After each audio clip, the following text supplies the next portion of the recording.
Forget frequently asked questions. Common sense, common knowledge, or Google. How about advice from a real genius? 95% of people in any profession are good enough to be qualified and licensed. 5% go above and beyond. They become very good at what they do, but only 0.1% are real geniuses. Richard Jacobs has made it his life's mission to find them for you. He hunts down and interviews geniuses in every field: sleep science, cancer, stem cells, ketogenic diets, and more. Here come the geniuses. This is the Finding Genius Podcast with Richard Jacobs.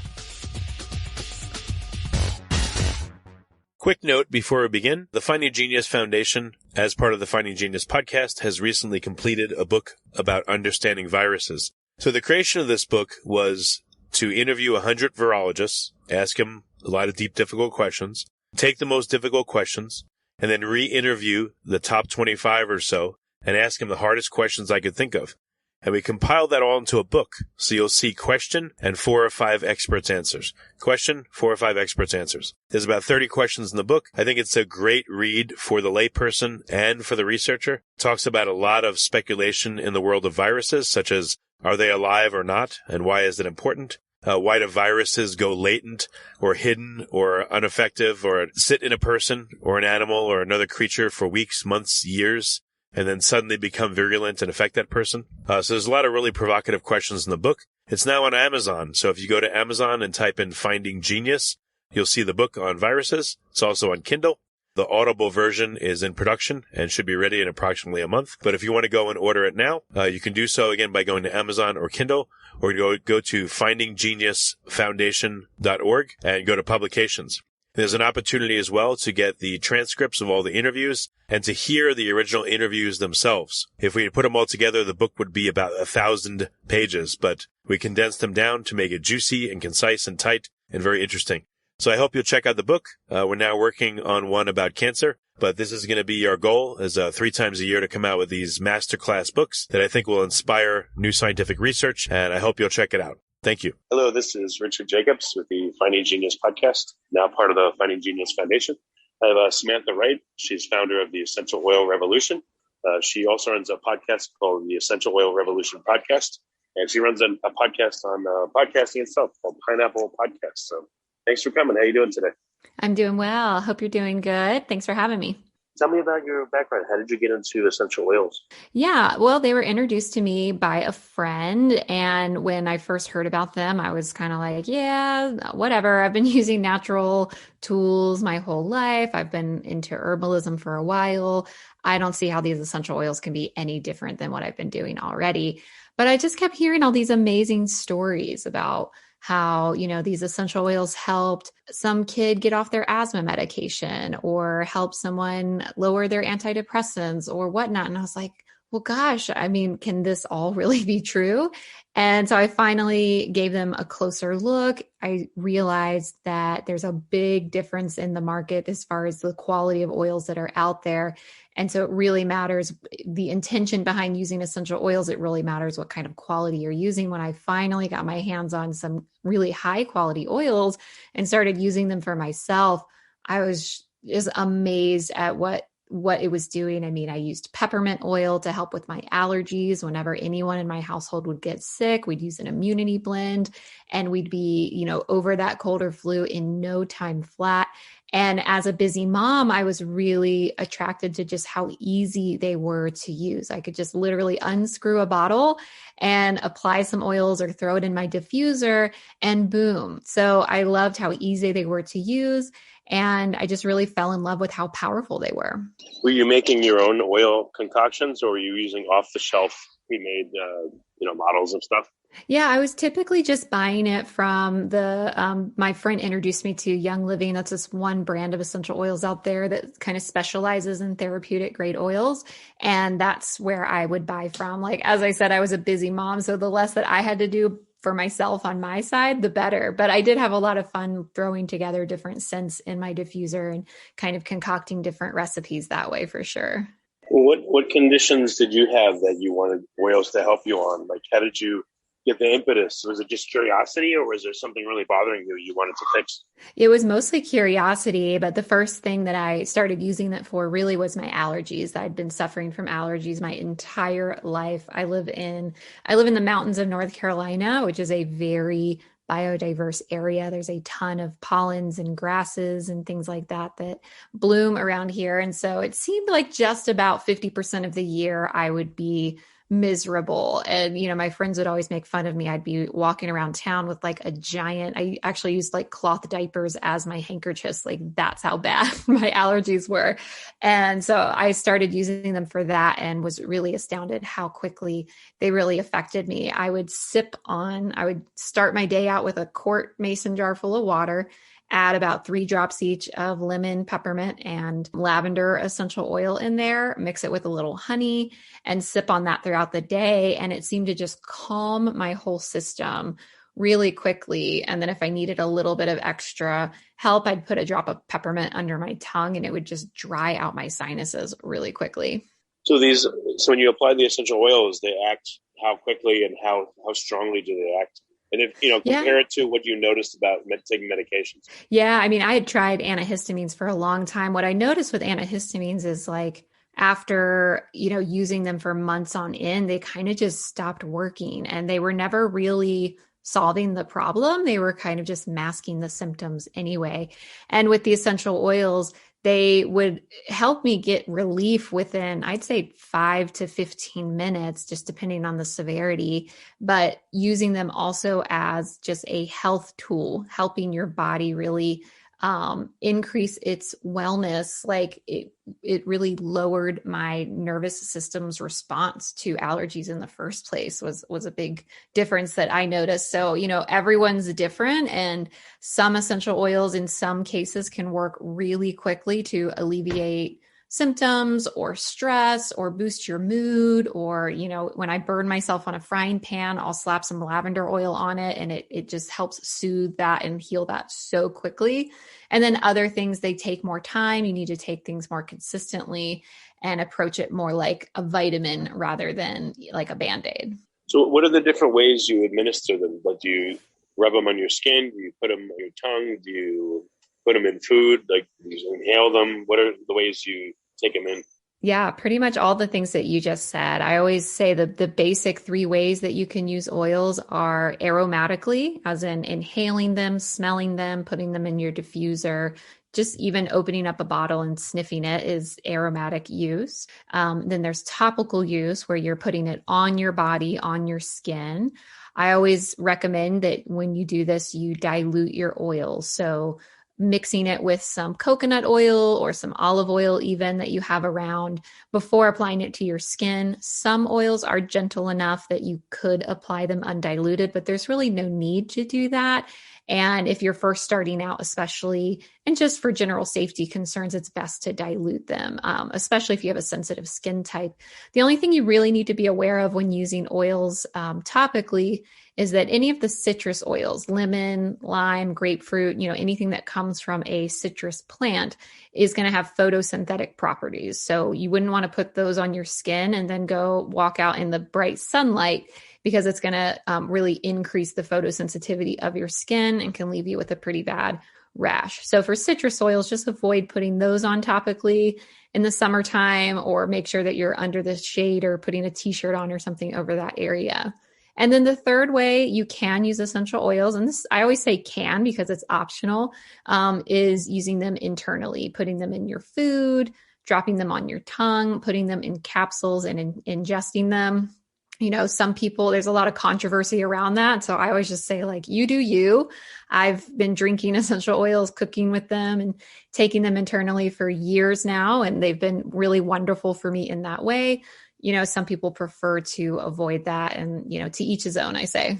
So what you're using them with yourself, have you turned it into a practice where you're advising other people? Like what got you to the point where you wanted to write the book and then do you have clients that you sell the oils to? Do you white label them? Do you advise? What do you do?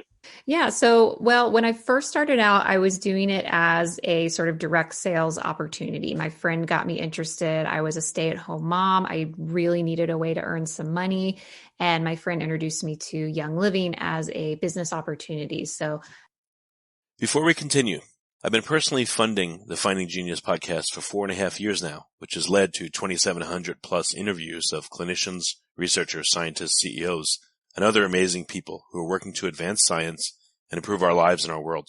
Even though this podcast gets 100,000 plus downloads a month, we need your help to reach hundreds of thousands more worldwide. Please visit findinggeniuspodcast.com and click on Support Us. We have 3 levels of membership from $10 to $49 a month, including perks such as the ability to see ahead in our interview calendar and ask questions of upcoming guests, transcripts of podcasts you're interested in, the ability to request specific topics or guests, and more. Visit findinggeniuspodcast.com and click Support Us today. Now back to the show. I represented the company. I worked for myself, but essentially I would teach people how to use essential oils. If they wanted to get started and purchase any, they could do that using my referral code, and I'd make a little commission. But what I loved about that model was that I really got to be an educator. I didn't have to really worry about sales. I didn't have to stock my shelf full of product and ship it out to people. I just got to teach classes, which I love. I'm just an educator at heart, and I love teaching people, especially adults, things that they're interested in if it means that they become more empowered at the end. So I was teaching a lot of essential oil classes in people's homes. If people wanted to get started, I could direct them to Young Living and get them started with like a good starter kit of oils. And it was just wonderful. And then about a year into doing that, I got a little bit tired of traveling and teaching classes, and I just knew I wanted to reach more people. And so the first place I looked when I wanted to learn about essential oils was on a podcast. And there was a couple out there, but none of them were really hitting the quality that I was looking for. And so I just thought, gosh, like if someone wanted to start a really high quality essential oil specific podcast, they do so well. And then I had this, powerful thought of like, well, why don't I do that? So I started the podcast in December 2015. And we've been running, ever since. We've reached over 4 million downloads since that time, been able to reach a large community of people who love their essential oils, who want to learn everything and anything that they can about how to use them effectively, how to use them safely. And I've been able to interview top experts from around the world to really deep dive into all the things that these essential oils can do for us. We've got over 250 episodes, and we still haven't run out of things to talk about when it comes to essential oil. That's how diverse and powerful these tools are. Yeah, no, that's great. Where do they come from? Do they come from fruits and plants themselves, or just like, where do they come from, and what are they? What part of the plants are they? How do they turn into oils? So essential oils are literally all around us. When you take a walk outside, you'll be instantly surrounded by essential oils living just within all of the plants and the botanicals that make up our world. They're the wonderful aromatics that float around the air from flowers, trees, bushes, grasses. They even live in the branches and the needles of pine trees that you lay under, and the blades of grass that you walk on, and the rose that you smell, the peppermint leaves you touch. They play such a vital role in the plant's ability to grow and live and evolve. Without their essential oils, plants could not survive. You could almost liken it to like the blood of a plant. Plants don't have blood, but they have essential oils. The primary role in the essential oils plant biology is to resist disease, defend against predators, be an attractant for pollinators, and things like that. So the essential oils themselves are these very small, volatile compounds, meaning their molecules rise rapidly into the air. So if you were to open the cap of your essential oil, automatically those small, tiny molecules are going to float up into the air. That's why we call them volatile. And this makes them really distinct from like fatty oils, such as olive oil, coconut oil, almond oil. Those are very greasy. Those absorb slowly into the skin, whereas essential oils are not greasy and they absorb into the skin very quickly. And so we derive them from plants depending on what that plant source is. So for example, lemon essential oil comes from the rind of a lemon plant. You take the lemon rind, you press it almost like you were pressing olive oil, put it in a press and extract it that way. Most essential oils like peppermint or lavender, geranium, things that come from the leaves or the flowers or the roots of a plant, you put them in a distillery where you essentially put them in a giant vat or a giant cylinder. If you like this podcast, please click the link in the description to subscribe and review us on iTunes. And you start a steam from below, and that steam rises up through that plant. And then that steam rises and gets captured where it then separates the essential oil out from the water. And the molecular structure of an essential oil is what really makes them very unique, like their ability to rapidly penetrate into the skin, penetrate the cells. They're even so small molecularly that they can travel past the blood-brain barrier and enter your brain tissue. There's not a lot of things on this planet that can do that. And being able to move past the blood-brain barrier is something that can have a lot of beneficial effects. So it makes essential oils extremely unique in their ability to promote brain health. Even modern pharmacists struggle to create synthetically derived drugs that are able to travel past the blood-brain barrier. Does that answer your question? Yeah. I was thinking, have you ever done an episode or known someone that uses essential oils with dogs? Because I would think, they're always smelling things. They would be really affected and they would like it or hate it. Yeah, absolutely. We've definitely had a few experts come on to talk about essential oils for pets. We've had people come on to talk about oils for horses, cats, dogs, things like that. Whenever you're using oils on an animal, especially when their body is smaller, like a cat or a small dog, you definitely want to approach it with some common sense and just approach it with a little bit of caution. That's not to say it's dangerous, but you do want to use it properly. So with a dog, for example, their sense of smell is so much higher than ours. So if you were to, open up your lavender oil and just start rubbing it all over your dog, well, they might not like that smell and it might be too intense for them and they could get very upset with you. So we always recommend that, before introducing an oil to a pet, simply open up the cap of it and let your pet approach you. If they're curious about it, if they like that smell, they will come up and they will start sniffing it. They may even start licking it.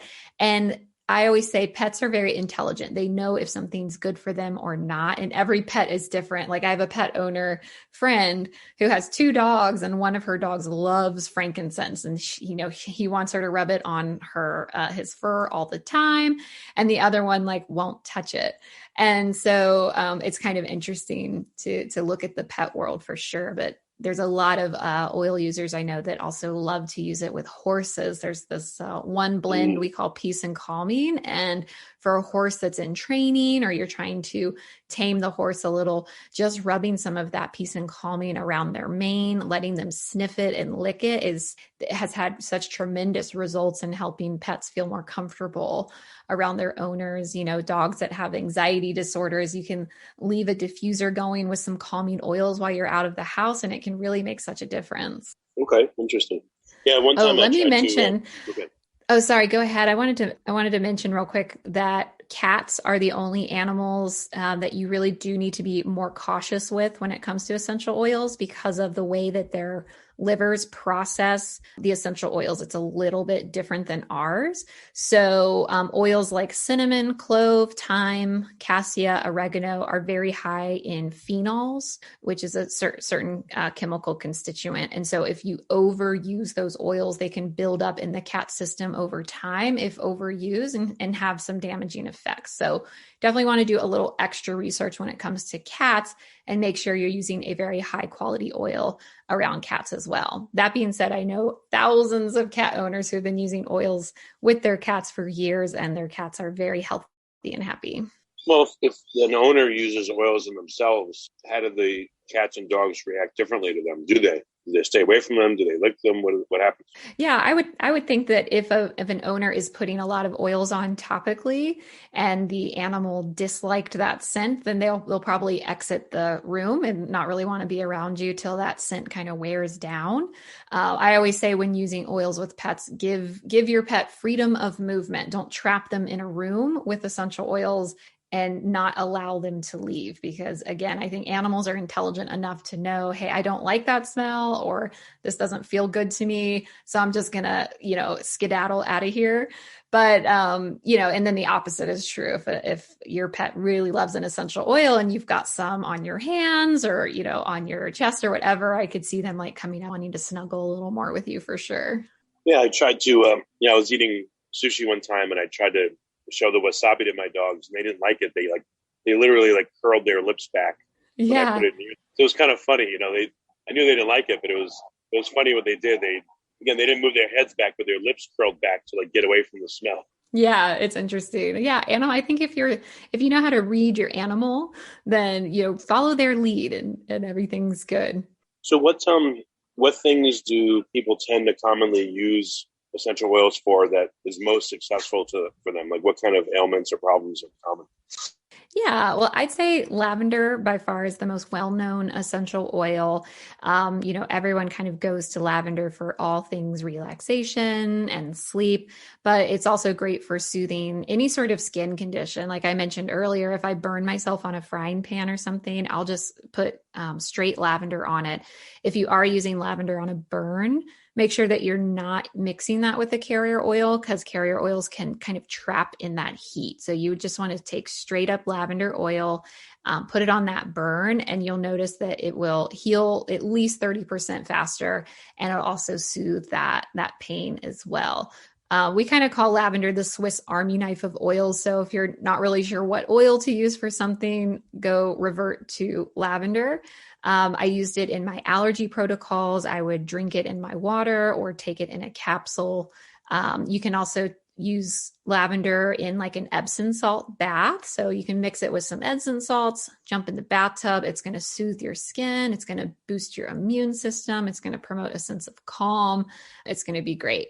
And then I'd say lemon's probably my second go-to oil because it's so diverse. You can use it for so many things. Like I use it all the time for household cleaning.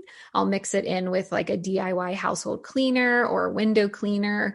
You can even make your own dishwasher detergent with lemon oil and it'll just make everything sparkly clean. And if you ever have any of those like gooey residues that are stuck on, you take off those awful stickers from something and it leaves behind this like nasty goo, then just put some lemon oil on a cotton ball and it'll rub away in no time flat. You can also drink it as like a lemonade. You can mix it with honey for a sore throat. Gosh, there's just so many uses. And I'd say peppermint is like my number 3. If you're, wanting to start out with some simple oils, peppermint is great for motion sickness, headaches, improve focus, improve energy, drying out sinuses, things like that. I used it a lot in pregnancy. I would get like really sick in pregnancy. So I'd always have peppermint around me and I'd either just smell it or I'd put a drop on my tongue and it would help me feel so much better. Yeah. How much would the peppermint affect you percentage wise in terms of making you feel better? I'd say like 50% improvement on pretty much anything that I was struggling with. Nausea. Like I remember I live in the mountains. Yeah, it's really effective. I live in the mountains and we have very curvy roads. And so when I was pregnant, I would just get so car sick. And so if I would preventatively think to put the peppermint under my tongue before a car ride, at least 50% or more improvement. And then, if it was like, I kind of forgot and, oh gosh, now I'm super nauseous, I'd put it on and it would help me get through that experience for sure. What about cleaning your house? Are there any oils that you can put in just in water or in other cleaners that work better than conventional cleaners? Yeah. As I mentioned, lemon is probably one of my favorites for that. It just gives everything a shine and works as a very powerful cleaning agent. In fact, the chemical constituent limonene is derived from the lemon rind as well, and is what most chemical cleaner companies use to make their products. But I also really like to use rosemary essential oil for a DIY cleaner, or just to add it into my cleaners to increase the effectiveness. Most essential oils are very high in their antibacterial and antiviral properties. So they're very effective at killing nasty germs and things like that. I usually just mix up like part apple cider vinegar, part hydrogen peroxide, part water, and then throw in whatever essential oils I'm kind of feeling like that day. Rosemary, lemon, sometimes lavender, eucalyptus is wonderful as well. You can't really go wrong. And, let your nose guide you. Whatever you feel like smells really good, they're all going to have really powerful cleaning components to them. What did you do to further your knowledge beyond the basics of essential oils? Like if someone starts using them and they feel better and they want to go deeper into it, is that covered in your book, or like what do you recommend they do to get more of an idea on what to do and how to make their own oils or mix them, etc.? Yeah. Well, just to clarify, I have not written a book about essential oils specifically. I did write a book about podcasting, but my podcast itself, The Essential Oil Revolution, is really meant to be a guide for people who are just getting started. If you start back at episode number 1, there's like a intro to essential oils that'll help you get started. I also have a free essential oil course that's like a video course that people can take, and that's freeoilcourse.com.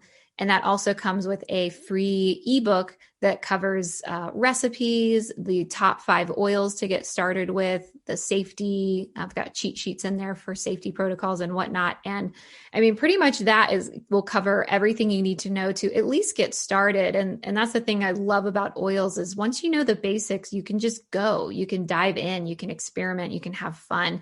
You're not going to like damage anything, I promise, so long as you're using some common sense and following the little bit of safety protocols that I've pretty much already covered during this interview.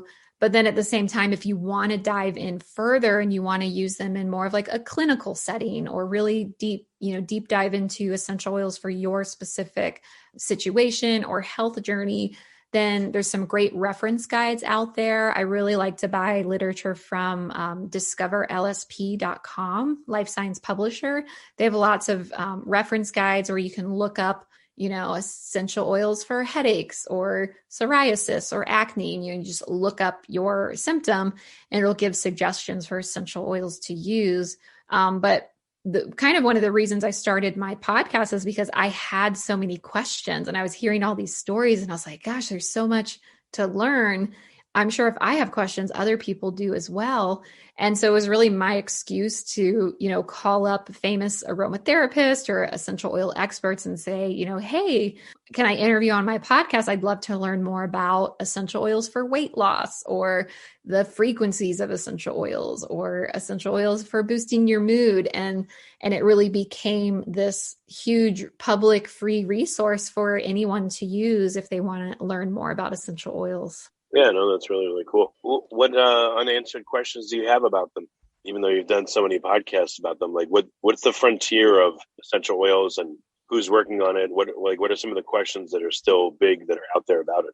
Yeah, I'd say the research arena is growing rapidly, but still has a long way to go. So I'm really excited to hear more about the research that's being conducted currently now about essential oils and cancer cells. There's been some research done around sacred frankincense and cancer cells, but it's all been, in vitro. There haven't been any human clinical studies or anything like that. And so I'm really interested to see where that research leads to, as well as the research around essential oils and brain disorders like dementia, Alzheimer's, things like that, because I don't remember offhand who the researchers are conducting this right now, but there are some really prestigious scientists looking specifically at different essential oils to help with those brain disorders. Because as I said earlier, it's one of the very unique things about essential oils is how molecularly small they are and their ability to go into the brain past the blood-brain barrier, where very few substances can do that. So they're seeing a lot of potentially great results in that kind of thing. I had my friend Kelly Oster was on my podcast a while back, and she shared her experience with her stepfather who struggles with dementia. And she was able to make a blend of Melissa and rosemary essential oil that they would rub down his neck. So right like on the back of your neck is where it's going to really get into that nervous system really quickly. And they were able to keep him home so much longer than most people do. Most dementia patients have to go into full-time care in a facility, within a certain amount of time. And they were really able to extend the amount of time that he was able to stay home. And she attributed that largely to the Melissa and the rosemary oil that they would use to help calm his system, calm his emotions, and things like that. So I'm really excited to see where those research frontiers keep heading, as well as other areas where we're looking at essential oils being used more in those clinical situations. Yeah, why do they call them essential instead of like nice to have? I know, right? It's a good question. Well, they're essential to the plant, that's for sure. Oh, they're an essential part of the plant. Yeah. Other than that, though, I don't actually know the answer to that question, how they got that name. They're sort of given scientific validity in France was sort of the birth of the modern aromatherapy movement in like the 1920s. Robert Tisserand was the scientist that sort of led that frontier. So I wonder if it's somehow related to the French language. In the plants themselves that the oils come from, does that correlate with what the plant oils do for people or animals? Or is it just in the plant, though, of a totally different function? Yeah, that's a good question. Now, I think there's definitely a lot of overlap there. We can look at the citrus oils, for example. The essential oil is meant to capture the sun and like exaggerate the sun's rays to grow that plant further. And so that, when we translate that into using citrus oils in humans, that's why we can't just put them on our skin and go out in the sun. But, as far as other things like essential oils can prevent disease in plants, and they definitely have some overlap in their antibacterial, antimicrobial type properties in humans as well. Okay. Well, very good. I also want to just bring up at the end, since you did a book on podcasting, I'd like to get people interested in everything you do. What's that about? Let's talk about it for a minute. And, why does it help people? Sure. Well, when I started my podcast, that was 5 years ago. I was a mom of 2 babies at the time and really struggling. Our family was living well below the poverty line, and my husband worked full time in construction, not making a lot of money. And I really wanted to find a way to contribute to my family, but I needed to be able to do that while staying home with my kids. I didn't have a college degree. I didn't have really any career to speak of. And so the option of putting my kids in childcare, the cost of that really would have, washed out anything I would have made from the job opportunities in front of me. And so when I started, working and starting my essential oil business, I looked into, okay, well, how else can I grow? What can I do while staying at home? I've always been an avid podcast fan. And so then I got that idea to start the Essential Oil Revolution podcast. And, within a year, I was earning an income. And within 3 years, I was earning more than my husband was making. And now 5 years later, he's actually retired. He doesn't work construction anymore. And, we just live off of everything that I've been able to bring in from my podcast and the opportunities that it's given me. So from a financial standpoint, I'm very passionate about helping young people who have a mission, who have a story to tell, and who need to be able to start a podcast that actually is profitable for them.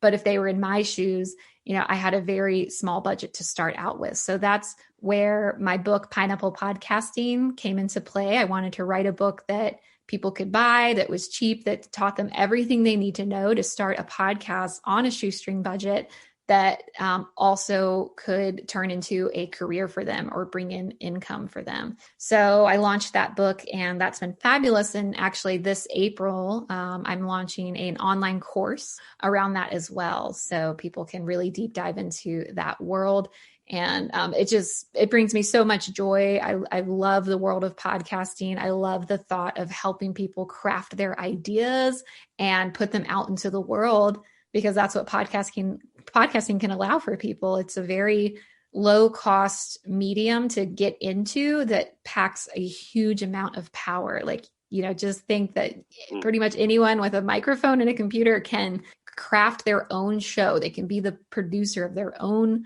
show or network and then broadcast that out to the entire world. It's just pretty incredible to me, and I get very passionate about it. Well, that's really cool. It's really cool that you're doing all these things. All right, so resources for people. What resources do you want them to have? Yeah, so definitely check out my podcast. It's the Essential Oil Revolution. And if you want to take my free essential oil course, that's just at freeoilcourse.com. That'll get you hooked up to my newsletter as well. And you'll get an email like about once a week when we have new episodes that come out.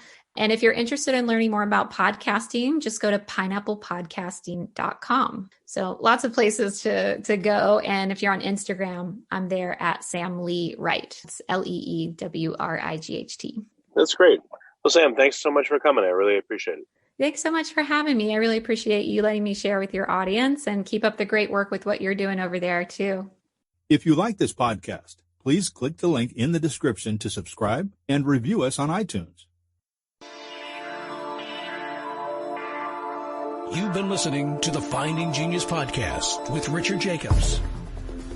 If you like what you hear, be sure to review and subscribe to the Finding Genius podcast on iTunes or wherever you listen to podcasts. And want to be smarter than everybody else? Become a premium member at findinggeniuspodcast.com.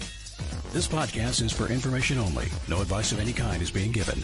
Any action you take or don't take as a result of listening is your sole responsibility. Consult professionals when advice is needed.